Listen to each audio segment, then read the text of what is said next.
Okay, so notes on the Australian breakdancing fiasco part 2. First off, the question that many of you probably have, why am I doing this? Why do we care? Honestly, maybe we shouldn't. Maybe I shouldn't give a damn, but you know why? Because it's a nice distraction from politics, because I don't care which side of the aisle or what your thoughts on the election and politics are right now. Okay, I actually do care. I care a lot.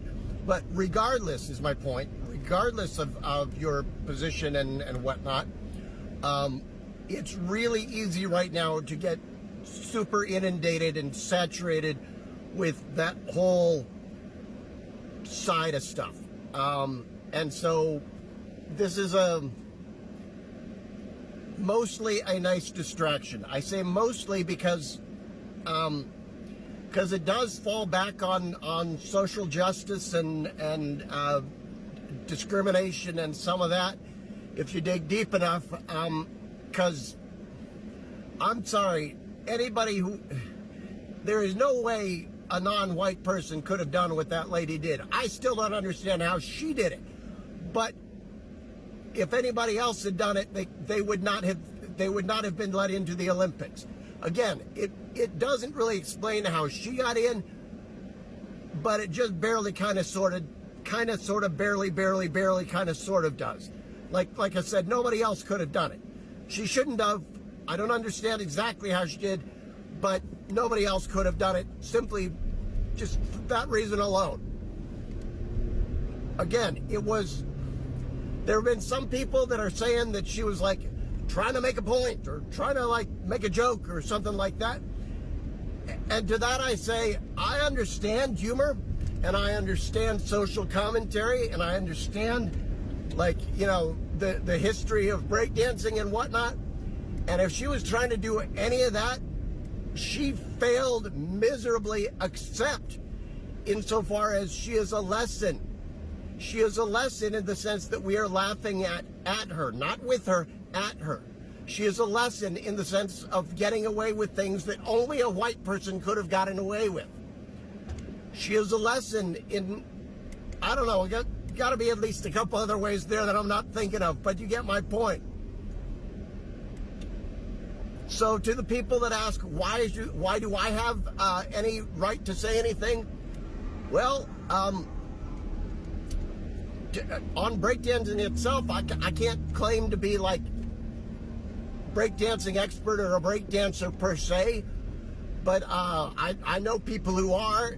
There's a guy here in Austin, maybe going too far to call him a friend, but I've met him a few times, and he's made it all the way to several rounds of America's Got Talent doing breakdancing, and know other people that, you know, are qualified, genuine, 100%. Nobody's doubting it. Good, you know, professional breakdancers.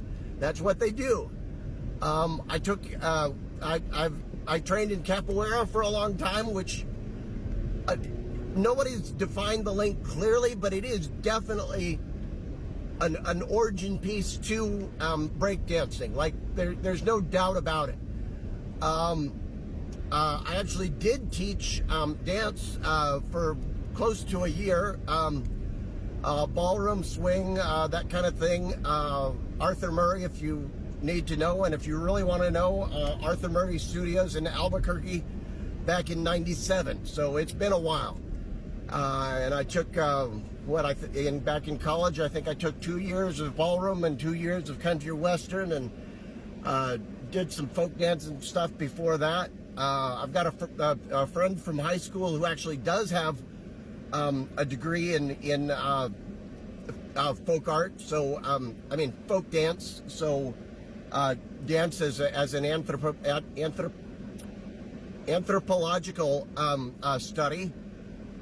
So I do have a background, is my point. Okay, I'm not just some random dude who has a TikTok account that's doing well and wants to spout off. I am also that, but I feel like I do have a leg to stand on to talk about dance, to talk about break dancing, to You know, and again, there is what's really, and I watched it again. There are some of the things that she does that are, it's not just that she didn't really even practice or train. It's some of the attitude conveyed by what can only be described as the bunny hop move are just plain disrespectful to the art form itself. I mean, I'm not saying that this is ballet or whatever, but it is an art form, and it should be shown some respect. And if the lady claims to be a scholar of the form, then she's either the ultimate Karen or the ultimate idiot, or both. I'm trying to come up with better words for it, but she's either playing everybody or she's as dumb as a rock. Anyways. At this point, I'm repeating myself if I say almost anything else, but dang. Oh, I know one other thing.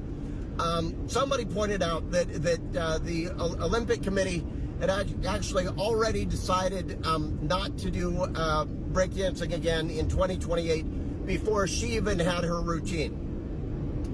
And you know what? You're probably right. But damn, if her routine did not solidify their decision, I don't know what could have more than that. I mean, whoever made that decision, they must have watched her and gone, yep, we made the right call. You know, I mean, fuck. Sorry. Sorry only for the TikTok censors. I'm gonna watch my language, sorry. But dang, people, come on. Just, You didn't have to have somebody from the country who was genuinely what most of us would consider Olympic good, but you could have had somebody that was barely, not even, somebody who maybe wasn't even any better than she was, but just had a routine that showed a little bit more respect.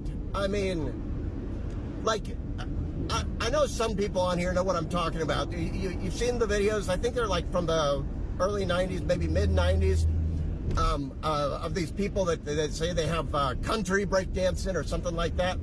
And it's cheesy as all hell. Very cheesy. Almost no windmills or anything like that. But there is less disrespect in that video, in those videos, than there was in what this lady did. I mean, that's how bad this. If you have not seen it, watch it. If you've seen it and you doubt what I say, go watch it again. If her goal was to make fun of something, she failed because we are making fun of her. We are not making fun of the sport. I'm not sure we are even making fun of Australia. We're making fun of her. And she is a freaking joke.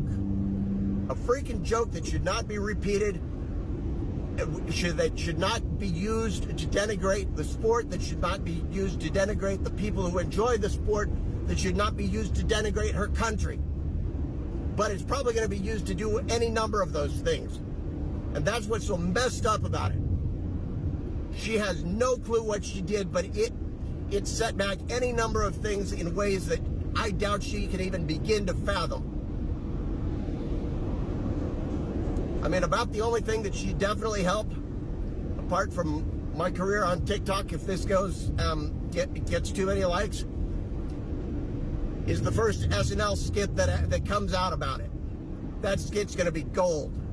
That skit is going to be absolute freaking gold. But apart from the memes and the other things of that nature, she did not do anybody any favors. No sirree. And I know I could look up her name or try and remember or whatever, but that's giving her too much credit. She's just the crazy Australian wannabe breakdance lady. That's all you gotta say. The crazy Australian wannabe breakdance lady. I'm not even gonna call that breakdancing. That was an insult. That was an insult to people who like to insult breakdancing. That's an insult to people who like to make fun of breakdancing. That's how bad it was. That is how bad it was.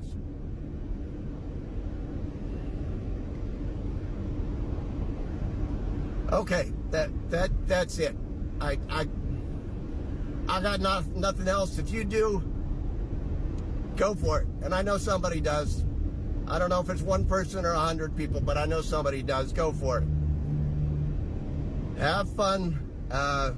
Try not to take life too seriously. But hey, if life does get too serious, find something like crazy wannabe breakdance lady and go to town on her. Go to town on her. I mean, don't insult her gender, don't insult her country, don't insult breakdancers. But her, oh, you can rip into her. Feel free to rip into her. Her personally, maybe her and her husband from the sounds of it. Take your best shot as far as I'm concerned. Okay, that's it. I'm done.